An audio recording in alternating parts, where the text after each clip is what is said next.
Hello friends, मैं आपकी दोस्त सुधा सिंह विकलांग साथी ट्रस्ट के दिव्यांगम चैनल से आप सबका स्वागत करती हूं और आशा करती हूं आप लोग स्वस्थ होंगे। तो फ्रेंड्स, आज मैं आप लोगों के लिए एक नई कहानी लेकर हाजिर हूं आपके लिए। और ये कहानी श्री रमेश चंद्र शर्मा सर ने लिखा है।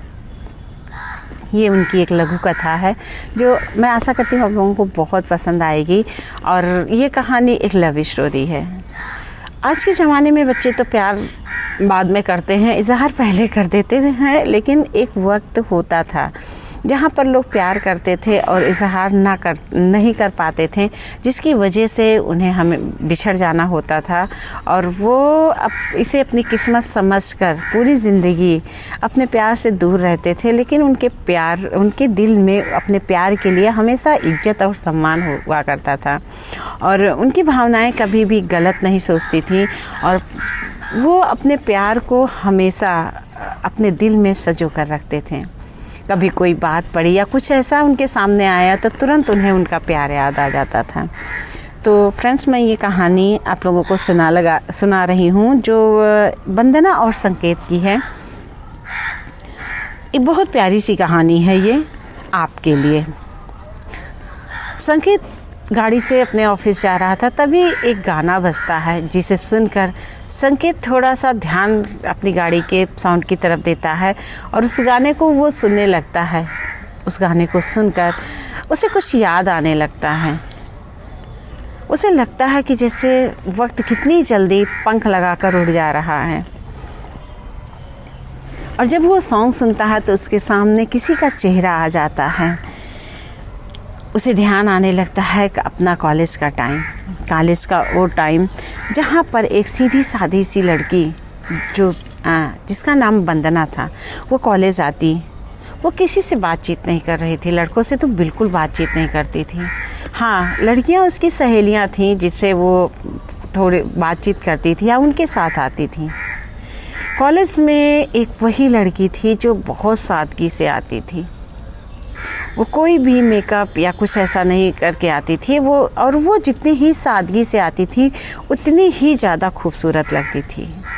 वो संकेत की क्लासमेट थी जो पढ़ने में भी बहुत होनहार थी। संकेत ने जब उसको देखा तो उसे पहली नज़र में एक आकर्षण फील हुआ और वो अक्सर वंदना को आते जाते देखता रहता था। वो उसकी सादगी का दीवाना था। संकेत कोशिश करता था वंदना से बात करने को, पर वो डरता भी था कहीं ना कहीं कि कहीं वंदना उसे गलत ना समझ ले या कुछ गलत ना बोल दे। वो मन ही मन वंदना को प्यार करता था। वंदना की छोटी छोटी चीज़ें वो देखता था। यहाँ भी वंदना को मदद की ज़रूरत होती थी, वहाँ पर वो उसकी मदद करता था। एक दिन संकेत ने हिम्मत करके सोचा कि आज वो उससे वंदना से बात करता है। तो वो संकेत जो है वंदना के पास गया और उसने पहले हाय हेलो किया और अपना परिचय दिया। इसके बाद संकेत ने वंदना से कहा, आप बहुत गुमसुम सी रहती हैं, आप किसी से बातचीत नहीं करती, क्या कोई ख़ास कारण है? वंदना कहती है, नहीं, ये मेरी आदत है, मैं किसी से ज़्यादा बातचीत नहीं करती। लेकिन आप भी तो अक्सर अकेले ही रहते हैं, आपकी कोई मित्र मंडली क्यों नहीं है? जबकि लड़कों के तो काफ़ी दोस्त होते हैं। आप बहुत कम हंसते हैं, पर जब आप हंसते हैं तो आप बहुत अच्छे लगते हैं। इस पर संकेत कहता है, मुझे अकेलापन अच्छा लगता है, मुझे भीड़ भाड़ नहीं पसंद है, मैं बहुत ज़्यादा नहीं बोलता हूँ, मैं थोड़ा चुप रहता हूँ, क्योंकि मुझे लगता है कि कहीं मैं कुछ ऐसा ना बोल दूं कि मैं हंसी का पात्र बन जाऊं। मुझे नहीं लगता मैं अपने दोस्तों के काबिल हूं। इस पर वंदना कहती है कि आप बहुत होनहार छात्र हैं, मैं अक्सर आपको देखती हूं और होनहार होने के साथ साथ आप बहुत संस्कारी हैं। यहाँ पर लड़कियों को पता नहीं क्या क्या बोल देते हैं, लेकिन इतने दिन हो गए आपके बारे में कोई शिकायत किसी लड़की ने नहीं की, ना ही आपको कुछ गलत कहा। और होनहार होने के साथ साथ जो आप में ये गुण है ना, ये आपको बहुत अच्छा बनाती है। इस पर संकेत कहता है कि आप बहुत अच्छा, मतलब बहुत साफ बोलती हैं, आपके मन में कोई छल नहीं। मैं आपकी पढ़ाई का तो फ़ैन था ही, आज से मैं आपकी अस्पष्टवादिता का भी फ़ैन हो गया हूँ। आप बहुत अच्छा, आप स्पष्ट बोलती हैं, ये बातें मुझे बहुत अच्छी लग रही हैं। वो कहता है कि अभी हम लोगों के कॉलेज में जब आपने जो है यहाँ पर नाम लिखाया था और आपने फर्स्ट सेमेस्टर में टॉप किया तो बहुत अच्छा लगा। आपकी जो फ़ोटो है ना बहुत सुंदर आई हुई है, आपका चेहरा तो फोटोजेनिक है, बहुत सुंदर फ़ोटो आपकी आती है। तो इस पर वो कहती है कि हाँ, मतलब वो मुस्कुराने लगती है, थोड़ा शर्मा भी जाती है। और इस पर बातचीत दोनों की होती है, संकेत और वंदना की। अब तो दोनों अक्सर बातचीत करने लगे। संकेत के मन में जो डर था वंदना से ना बात करने का, अब वो जाता गया और संकेत अक्सर अब वंदना से बातचीत करने लगा। लड़के भी सोचते हैं कि जो लड़की किसी से नहीं बात करती है वो संकेत से कैसे बात कर रही है। तो इस पर भी थोड़ा बहुत हंसी मजाक लड़के करते हैं आपस में। पर संकेत धीरे धीरे वंदना के करीब होता गया और एक दिन संकेत को पता लगा कि वंदना बहुत अच्छा पेंटिंग बनाती है। पेंटिंग कंपटीशन होता है जहाँ पर वो बेस्ट पेंटिंग बनाती है और इस पर संकेत कहता है कि तुम्हारे अंदर तो कितने सारे छुपे गुण हैं, तुम कितना अच्छा पेंटिंग बनाती हो। तो इस पर वंदना मुस्कुराने लगती है, कहती नहीं, कुछ ज़्यादा नहीं, मैं तो बस ऐसे ही नेचर की कुछ पेंटिंग बना लेती हूँ, कुछ थोड़ा सा शौक़ है तो इस वजह से मैं बनाती हूँ। तो इस पर संकेत कहता है क्या मेरी पेंटिंग बनाओगी? तो इस पर वंदना कहती है आपकी पेंटिंग, मैं आपकी पेंटिंग नहीं बना पाऊँगी, क्योंकि जो है नेचर की पेंटिंग बनाना आसान है पर इंसानों की पेंटिंग बनाना थोड़ी मुश्किल है। कहीं कुछ नहीं सही हुआ तो आप सोचेंगे कि मैंने क्या कर दिया है। तो इस पर संकेत कहता है नहीं, कोई बात नहीं, तुम एक पेंटिंग मेरी बनाओ। तो इस पर वंदना कहती है कि मैं आपकी पेंटिंग बनाऊंगी तो मेरे हाथ कांपने लगेंगे। दोनों हंसते हैं, आपस में बातें करते हैं, मुस्कुराते हैं और यूं ही बातचीत का सिलसिला चलता रहता है। दोनों की दोस्ती काफ़ी आगे बढ़ने लगती है और इस तरह धीरे धीरे समय अपना पंख लगाकर उड़ने लगता है और कॉलेज की पढ़ाई समाप्त होने के दिन आने लगते हैं। दोनों के बीच प्रथम पहल का जो संकट था वो यथावत रहता है कि ना वो उससे आगे बढ़ते हैं, ना वहाँ पर वो अपनी दोस्ती ख़त्म करते हैं, वो ना अपने प्यार का इजहार करते हैं, ना एक दूसरे को अपने मन की बातें बताते हैं। दोनों की भावना एक दूसरे का सम्मान करने वाला रहता है और जिसकी वजह से वो कभी भी अपने प्यार का इजहार नहीं कर पाते हैं और इस तरह दोनों के बीच प्यार का बीज अंकुरित होते हुए भी दोनों एक दूसरे से दूर रहते हैं। कॉलेज ख़त्म हो जाता है और दोनों अपने अपने कामों में बिजी हो जाते हैं। संकेत पढ़ाई करने लगता है आगे और वंदना भी जो है अपनी पढ़ाई जारी रखती है। इसी बीच पता चलता है कि वंदना की शादी फिक्स हो गई है। संकेत को बहुत बुरा लगता है, वो अपने प्यार का इजहार नहीं कर पाता है जिसका दुख भी उसे होता है, लेकिन वो सोचता है अगर वंदना खुश है तो फिर जो है उसे उसकी खुशी का ध्यान रखना चाहिए।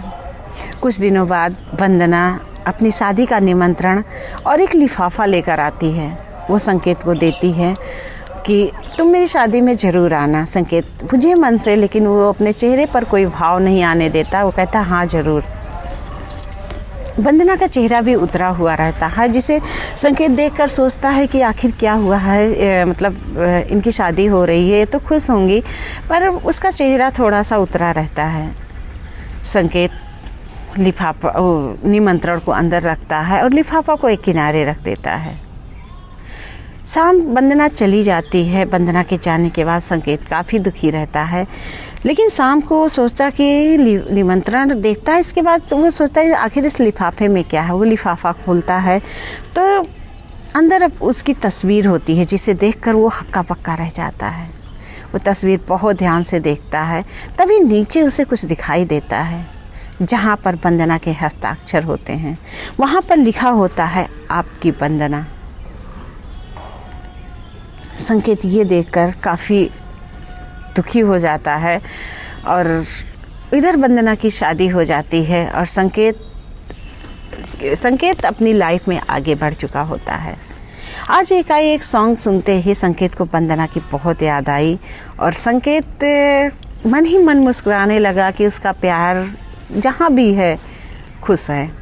तो फ्रेंड्स, ये कहानी आपके लिए यहीं पर समाप्त होती है, जिसे रमेश चंद्र शर्मा सर ने लिखा हुआ है। उनकी कहानियाँ मैंने पिछली बार भी सुनाई थी आप लोगों को, तो आप लोगों ने काफ़ी पसंद किया था और मैं आशा करती हूँ ये लव स्टोरी भी आप लोगों को बहुत पसंद आएगी। आजकल बच्चे ना, जहाँ पर प्यार हुआ नहीं कि इकरार पहले हो जाता है। एक ज़माना था, लोग प्यार करते थे, प्यार तो होता ही था, लेकिन वो अपने प्यार को ज़माने के डर से या उसकी रुसवाई ना हो जाए इसके डर से कभी इजहार नहीं करते थे और दिल ही दिल में अपने प्यार को रखे रहते थे। वो प्यार उन्हें कभी दर्द नहीं देता था, उन्हें बिछड़ने का गम जरूर होता था, लेकिन कभी वो दर्द नहीं देता था। उनके अंदर कभी ये बात नहीं होती थी कि उनके प्यार ने उनके साथ बेवफाई की है। जैसे आजकल प्यार होता है ना, लोगों को प्यार होगा 1 से नहीं, 2 से नहीं, 3 से नहीं, 4 से नहीं, मतलब कितने लोगों से प्यार होता। पर वो एक ज़माना था जब प्यार ज़रूर होता था, लेकिन वो प्यार सिर्फ मन का होता था। उसे कभी, मतलब उसे कहिए ना कि कभी आँखों ने भी टच नहीं किया होता था। और आजकल तो लोग प्यार बाद में होता है, घूमना फिरना चालू हो जाता है पहले, तो वो प्यार पवित्र होता था जो सिर्फ मन से होता था और वो प्यार हमेशा मन में गुदगुदी सा लाता था। जब भी आप उसके बारे में सोचो तो अच्छा लगता था कि हाँ, मैंने इस इंसान से प्यार किया था।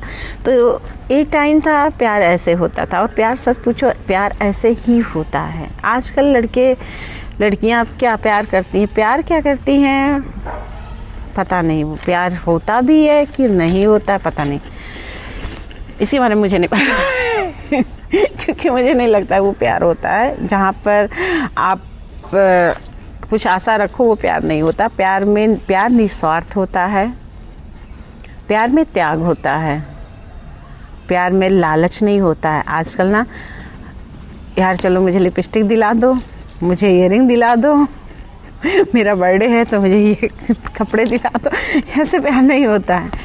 प्यार निस्वार्थ होता है। तो एक टाइम था जब प्यार निस्वार्थ होता था, आजकल प्यार नहीं रह गया है। तो ये लव स्टोरी बहुत प्यारी सी है। अगर आप लोगों को पसंद आती है please like, comment and share कीजिएगा और मेरी कहानी को ढेर सारा प्यार दीजिएगा। रमेश चंद्र सर की कहानी को भी बहुत ढेर सारा प्यार दीजिएगा। इनकी कहानियाँ बहुत अच्छी होती हैं, मैं आप लोगों तक ज़रूर पहुँचाऊँगी और आशा करती हूँ आप लोगों को बहुत पसंद आएंगी। तो इसी के साथ मैं फिर मिलती हूँ आप लोगों से एक नई कहानी के साथ, एक नई ऊर्जा के साथ।